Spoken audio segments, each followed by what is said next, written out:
Hello दोस्तों, दो type के क्वेश्चन पूछे जाते हैं जो बच्चे जनरली गलती करते हैं, तो उसकी मैंने एक वीडियो बनाने की कोशिश करी आज। आप ध्यान दीजिएगा।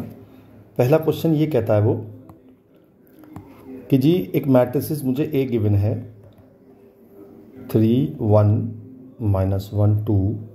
ये मैट्रिसेस 3/3 की भी हो सकती है, उससे कोई फ़र्क नहीं पड़ेगा। और आपसे कहा जाएगा show that a square -5a + 7i = 0। और उसके बाद इंपॉर्टेंट चीज़ है, उससे कहा जाएगा हैंस फाइंड a इनवर्स। तो सबसे पहला काम तो ये करेंगे आप कि पहले a स्क्वायर निकालेंगे। a स्क्वायर निकालने के लिए आप करेंगे a × a, यानी कि ये हो जाएगा मेरा 3 1 -1 2, और इसकी मल्टीप्लाई इसी से करेंगे 3 1 -1 2। तो ये हमारा हो जाएगा, ये तो कर लोगे आप, चलो फिर भी कर देता हूँ मैं। 9 - 1 3 + 2 -3 - 2 और -1 + 4। तो मेरी a स्क्वायर आ गई 8 5 -5 3। तो मैंने a स्क्वायर की वैल्यू और a की वैल्यू और i की वैल्यू पुट कर दी यहाँ पे। तो a स्क्वायर हो गया मेरा 8 5 -5 3। 5a की मल्टीप्लाई मैंने a की जगह पुट कर दिया 3 1 -1 2 + 7i, यानी कि 7 0 0 1 1 0। जब हम इसको पूरे को सॉल्व करेंगे तो ये आपका 0 आ जाएगा। इसमें मुझे कोई डाउट नहीं है कि आप नहीं कर सकते, ये सब आप कर सकते हो। अब जो आखिरी पार्ट है, जो इंपॉर्टेंट पार्ट है, लिखा है हैंस फाइंड a इनवर्स। आप ध्यान दीजिए, अगर आपको a इनवर्स फाइंड करना है तो आपको एक फॉर्मूला तो पता ही है कि a इनवर्स होता है 1/mod a × एडजॉइंट a, ये तो पता ही है आपको। लेकिन अगर आपने इस क्वेश्चन में ये फॉर्मूला यूज़ किया और आपने a इनवर्स निकाला और आपका a इनवर्स का आंसर भी सही आया, तब भी आपको मार्क्स नहीं मिलेंगे। क्यों नहीं मिलेंगे? क्योंकि उसने कहा है hence find a inverse. Hence का मतलब होता है by using this equation you have to find out the value of a inverse. वो बता रहा मुझे। तो हमारी इक्वेशन थी a स्क्वायर -5a + 7i = 0। तो जब आपको किसी इक्वेशन से a इनवर्स निकालना होता है तो आप क्या करते हैं, उस पूरी इक्वेशन में a इनवर्स से प्री मल्टीप्लाई कर देते हैं। प्री मल्टीप्लाई, दो तरह की मल्टीप्लाई होती है, प्री मल्टीप्लाई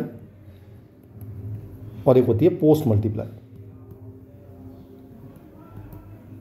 प्री किसे कहते हैं? जब हम हर एक टर्म के स्टार्टिंग में a इनवर्स से मल्टीप्लाई करते हैं तो बोलते हैं प्री मल्टीप्लाई। जब हम हर टर्म के आखिर में मल्टीप्लाई करते हैं उसे बोलते हैं पोस्ट मल्टीप्लाई। फिलहाल मैं प्री मल्टीप्लाई कर रहा हूँ, तो मैंने a inverse × a square -5 a inverse × a + 7 a inverse × i। अब जब मैं a इनवर्स की मल्टीप्लाई a स्क्वायर में करूँगा तो केवल a बचेगा। a इनवर्स × a i होता है, तो ये -5i बन जाएगा। और जब मैं i की मल्टीप्लाई किसी भी मैट्रिक्स में करता हूँ तो वही मैट्रिक्स रहती है, तो ये बन जाएगा 7 a इनवर्स = 0।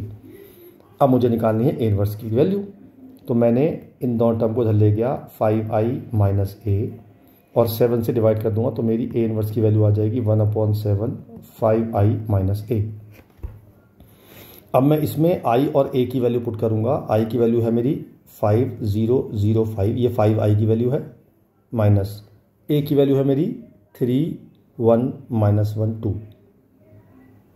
इसको माइनस कर दूंगा तो मेरा आ जाएगा 1/7 5 - 3 2 0 - 1 -1 0 - 1 +1 हो जाएगा, और 5 - 2 3। चाहो तो 7 को यहीं छोड़ दीजिए और चाहो तो 7 की अंदर मल्टीप्लाई कर दीजिए। ये मेरा आ गया a इनवर्स। तो आपको a इनवर्स ऐसे निकालना है बाय यूजिंग इक्वेशन। ठीक है, बात समझ में आई? चलिए जी, एक क्वेश्चन और डिस्कस करना था मुझे। एक क्वेश्चन होता है, आपको दो मैट्रिसेस दी होती हैं 1 1 2 0 2 3 3 2 4, और एक मैट्रिक्स और दिया आपको 2, यह -1 है और यहाँ -3 है और यहाँ -2 है, ये है -2, ये है 0 1 9 2 -3 और 6 1 -2। आपसे कहा जाएगा कि पहले इन दोनों को मल्टीप्लाई करो, मतलब मल्टीप्लाई दिस एंड दिस, और फिर लिखा जाएगा यूज द प्रोडक्ट, या हेंस लिखा जाएगा use product solve the equations x minus Y plus 2z is equal to 1, 2y minus 3z equal to 1, 3x minus 2y plus 4z equal to 2। तो सबसे पहले आपको इन दोनों को मल्टीप्लाई करना है। जब भी ऐसा क्वेश्चन आएगा, लेट अस सपोज मैंने इस मैट्रिक्स को P मान लिया और इस मैट्रिक्स को Q मान लिया, तो सबसे पहले मैं P इंटू Q निकालूंगा। तो जब भी ऐसा क्वेश्चन आएगा तो जो आपका मल्टीप्लाई करके आएगा ना, वो हमेशा आइडेंटिटी मैट्रिक्स से बनेगा। बट ज़रूरी नहीं है कि 1 1 1 ही आए, हो सकता है 2 2 2 आ जाए या 3 3 3 आ जाए, वट एवर इट इज़।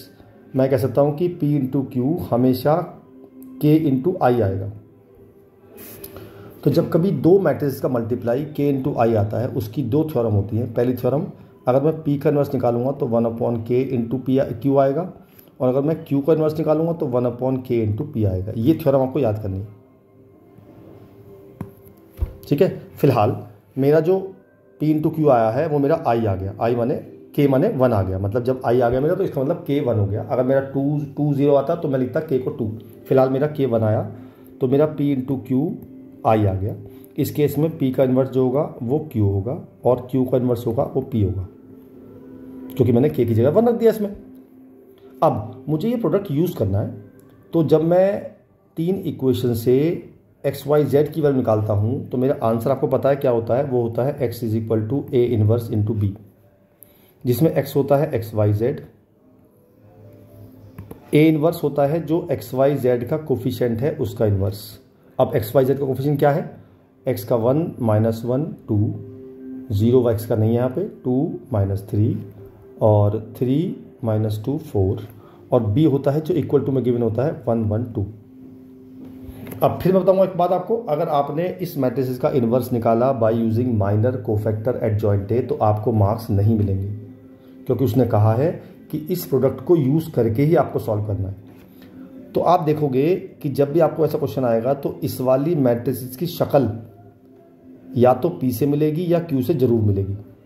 जैसे इस क्वेश्चन में P से मिल रही है, इसका मतलब मुझे P इनवर्स यहाँ पुट करना है। तो P इनवर्स मुझे निकालना नहीं है, मैंने आपसे कहा था P इनवर्स की वैल्यू Q है, तो Q माने ये वाली मैट्रिसेस, ये मेरा P का इनवर्स है। तो मैं इस मैट्रिक्स को डायरेक्टली यहाँ पुट कर दूंगा ऐसे, 2 0 1 माइनस 2 0 1 9 2 माइनस 3 6 1 माइनस 2, और इसकी मल्टीप्लाई करूँगा इससे तो मेरी डायरेक्ट भी एक्स वाई जेड की वैल्यू आ जाएगी।